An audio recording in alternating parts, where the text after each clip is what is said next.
सभी प्यारे छात्रों का एक बार फिर से स्वागत है। आगे बढ़ते हुए आज हम करेंगे प्रश्नावली 3.1 का प्रश्न क्रमांक 3 का ये दूसरा क्वेश्चन।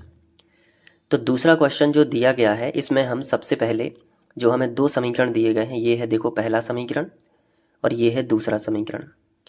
इन दोनों समीकरण को हम व्यापक समीकरण से तुलना करके A1 B1 C1 और A2 B2 C2 निकालेंगे और उसके बाद हम बताएंगे कि संगत है या फिर असंगत है। क्रम से देखते जाओगे, पूरा सवाल समझ में आएगा, बस ध्यान से और क्रम से देखते जाना।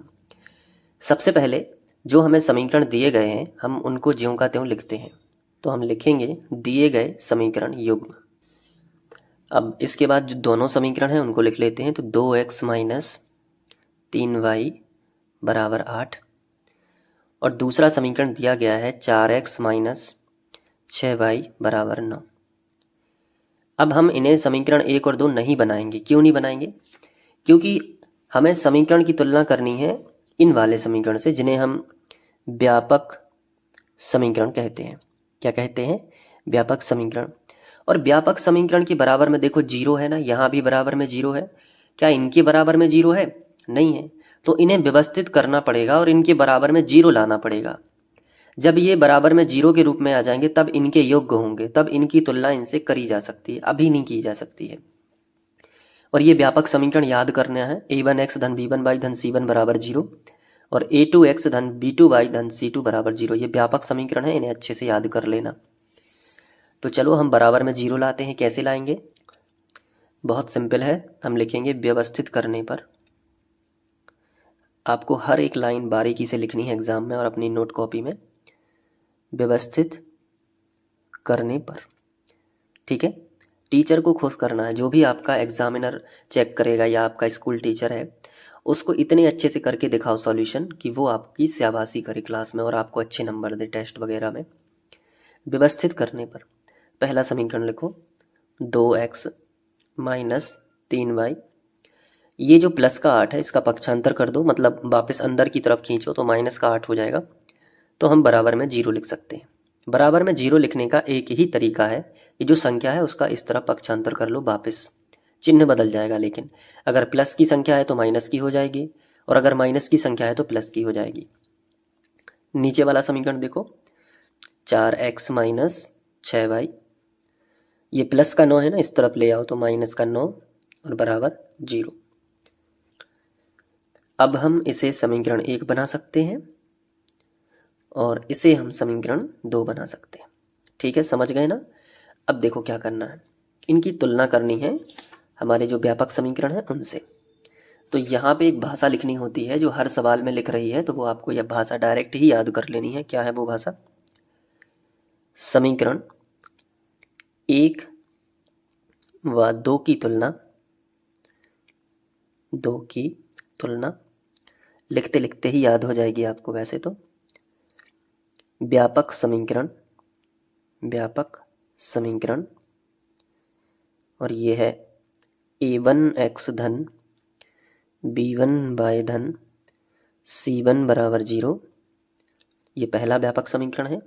बीच में लिखेंगे तथा, फिर आएगा a2x धन b2y धन c2 बराबर जीरो से करने पर।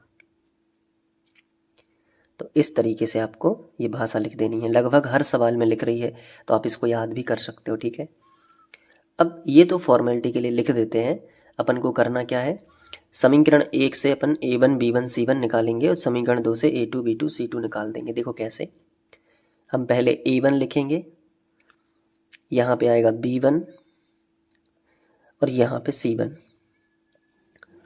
इसी तरीके से नीचे हम लिखेंगे a2, यहाँ a2 का मान आएगा, यहाँ b2 का मान आएगा और यहाँ आएगा c2 का मान।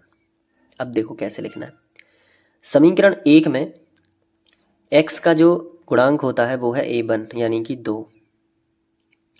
समीकरण 1 में जो y का गुणांक है -3 वो है b1 और समीकरण 1 में ही जो अचर पद है वो है c1। क्लियर हुआ ना? अब समीकरण 2 पे आ जाओ। अब आपको बताना है, बताओ a2 कितना है? 4। Very good.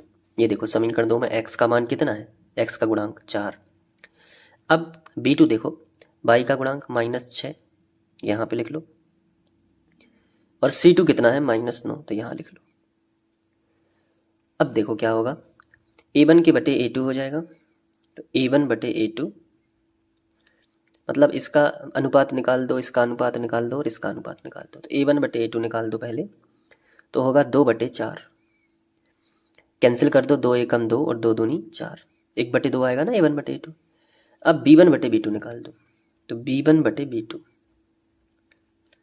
तो B1 बटे B2 कैसे आएगा, B1 का मान कितना है -3, तो -3 लिख दिया, और B2 कितना है -6, तो -6 लिख दिया, माइनस से माइनस कट गया, तो 3/6 आएगा, जिसको हम कैंसिल करेंगे तो 3 एकम 3 और 3 दूनी 6, तो यानी 1/2 आएगा फाइनल उत्तर।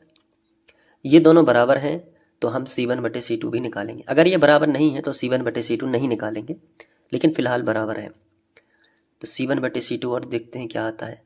C1 कितना है -8, तो यहाँ पे -8, और C2 कितना है -9, तो यहाँ पे -9, माइनस से माइनस कट गया तो कितना आया 8/9। ये बराबर नहीं है, लेकिन मतलब A1 बटे A2 और B1 बटे B2 आपस में बराबर हैं, लेकिन जो C1 बटे C2 है वो बराबर नहीं है, तो यहाँ पे लिखेंगे यहाँ 1/2, तो बराबर है 1/2 के, लेकिन बराबर नहीं है 8/9 के।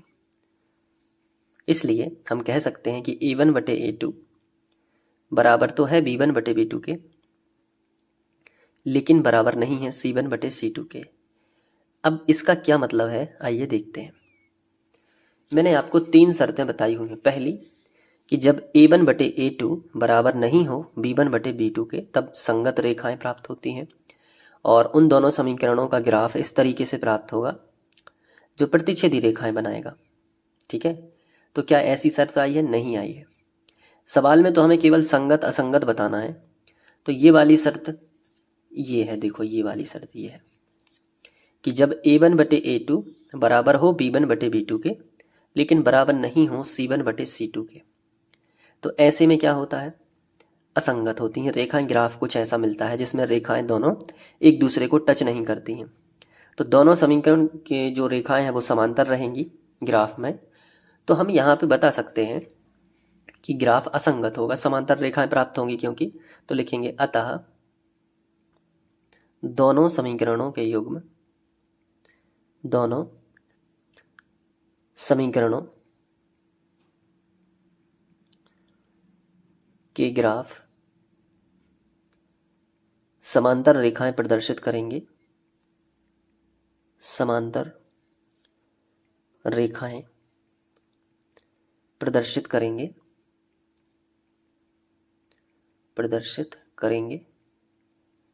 अर्थात समांतर रेखाएं कभी मिलती नहीं है तो असंगत लिखेंगे, अर्थात दोनों समीकरण असंगत हैं।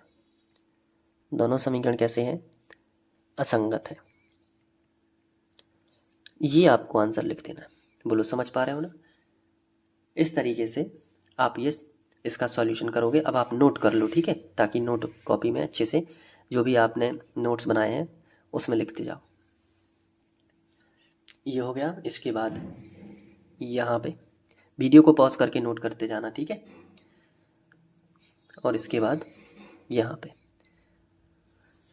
ठीक है। अगर समझ में आ गया हो तो एक अच्छा सा कमेंट कर देना। कमेंट करने से मोटिवेशन बढ़ता है पढ़ाने का, और बाकी सारे वीडियोस आपको प्लेलिस्ट में मिल जाएंगे, तो वहाँ से आप देख सकते हो। मिलते हैं नेक्स्ट वीडियो लेक्चर में।